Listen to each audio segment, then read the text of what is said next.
সংখ্যালঘুদের উপর নির্যাতনের অভিযোগ, জুলাই আগস্টের গণঅভ্যুত্থান, বাংলাদেশ ভারতের প্রকল্প সহ বিভিন্ন বিষয় নিয়ে বিবিসি হিন্দিকে সাক্ষাৎকার দিয়েছেন তথ্য ও সম্প্রচার উপদেষ্টা নাহিদ ইসলাম। সংবাদ মাধ্যমটির ওয়েবসাইটে নাহিদ ইসলামের ভিডিও সাক্ষাৎকার প্রকাশ করা হয়। এই সাক্ষাৎকারে বিবিসির সাংবাদিক তাকে বিভিন্ন বিষয় নিয়ে প্রশ্ন করেন। প্রথমে উঠে আসে সংখ্যালঘুদের নিরাপত্তা নিয়ে ভারতের বারবার কথা বলার বিষয়টি। জবাবে নাহিদ ইসলাম বলেন, এখানকার সংখ্যালঘুরা আমাদের নাগরিক, তাদের নিরাপত্তা দেওয়া আমাদের দায়িত্ব। এ বিষয়ে ভারতের কিছু বলার প্রয়োজন নেই। যেটা নিয়ে ভারতের বলা প্রয়োজন সেটা হলো গত জুলাই আগস্টে সংঘটিত গণহত্যা।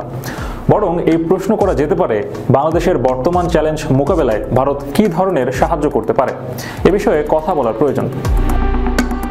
তিনি বলেন, এগুলো বন্ধ করা ও ভারতের সঙ্গে সম্পর্ক উন্নয়নে আলোচনা করা উচিত। নাহিদ ইসলাম অভিযোগ করে বলেন, জুলাই আগস্টের গণহত্যা নিয়ে ভারত তাদের অবস্থান পরিষ্কার করেনি, যা বিশ্বের অনেক দেশ করেছে। এছাড়া গণহত্যার দায়ে অভিযুক্ত হাসিনাকে ভারত আশ্রয় দিয়েছে বলেও উল্লেখ করেন তিনি। উপদেষ্টা নাহিদ বলেন, জুলাই আগস্টের গণহত্যার সঙ্গে যারা জড়িত ছিল এবং ভারতে পালিয়ে গেছে তাদের বিচারের মুখোমুখি করতে ভারতের সহযোগিতা করা উচিত। এতে করে যেসব মানুষ নিহত হয়েছেন তাদের পরিবার ও সাধারণ মানুষ ভারতকে ইতিবাচক হিসেবে গ্রহণ করবে। এরপর উঠে আসে সংখ্যালঘুদের উপর নির্যাতনের অভিযোগটি। বিবিসি সাংবাদিক নাহিদ ইসলামকে প্রশ্ন করে জানান, তারা জানতে পেরেছেন অনেক জায়গায় সংখ্যালঘুরা নির্যাতনের শিকার হয়েছেন এবং তাদের প্রশাসনের উপর ভরসা রাখতে পারছেন না। জবাবে নাহিদ ইসলাম বলেন, বাংলাদেশে সংখ্যালঘুদের সঙ্গে যা হয়েছে তার সবই তাদের নজরে রয়েছে। তিনি দাবি করেন, যদি অন্তর্বর্তী সরকার প্রয়োজনীয় ব্যবস্থা না নিত তাহলে সহিংসতা আরও বেশি হতো। এমনকি ব্যবস্থা নেওয়ার কারণে বড় কোনো অপ্রীতিকর ঘটনা না ঘটেই দুর্গাপূজার মতো বড় উৎসব সম্পন্ন হয়েছে। এছাড়া সংখ্যালঘুরা আইন শৃঙ্খলা বাহিনীর নিরাপত্তার আশ্বাসে সন্তুষ্ট বলেও জানান তিনি। নাহিদ ইসলাম আরও বলেন, আগের সরকার সংখ্যালঘু নিয়ে রাজনীতি করেছে। ওই সময় সরকারের উপর সংখ্যালঘুদের আস্থা আরও কম ছিল, কিন্তু এখনও যেসব সমস্যা রয়েছে সেগুলো সমাধানের চেষ্টা চলছে।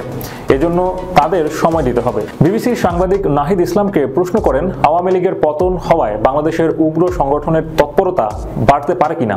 জবাবে তিনি বলেন, এই বিষয়টি হলো আওয়ামী লীগ সরকার ও ভারতের একটি প্রোপাগান্ডা।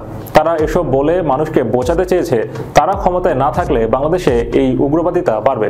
নাহিদ ইসলাম অভিযোগ করে বলেন, আওয়ামী লীগের এই প্রোপাগান্ডাকে ভারতও সমর্থন দিয়েছে এবং বাংলাদেশের জনগণের বদলে আওয়ামী লীগের সঙ্গে সম্পর্ক তৈরি করেছে। এ কারণে আওয়ামী লীগ থাকা না থাকা নিয়ে তারা কথা তুলছে। তিনি বলেন, ভারতে বিজেপি না কংগ্রেস কে ক্ষমতায় আছে সেটি বাংলাদেশের মানুষ দেখে না। বিবিসির এই সাংবাদিক উপদেষ্টা নাহিদকে বাংলাদেশ ভারতের রেল, নৌ ও সড়কের যৌথ প্রকল্পগুলো নিয়েও প্রশ্ন করেন। তিনি বলেন, এই প্রকল্পগুলোর দ্বারা বাংলাদেশের মানুষই উপকৃত হতো নাকি আওয়ামী লীগ সরকার হতো। জবাবে নাহিদ ইসলাম বলেন, বিষয়গুলো আওয়ামী লীগের দৃষ্টিভঙ্গি থেকে না দেখাই উচিত। দুই দেশ চাইলে উন্নয়নমূলক কাজ করা সম্ভব। তিনি জানান, ভারতের সঙ্গে থাকা কোনো প্রকল্প বন্ধ করা হয়নি, সবকিছু আগের মতোই চলছে।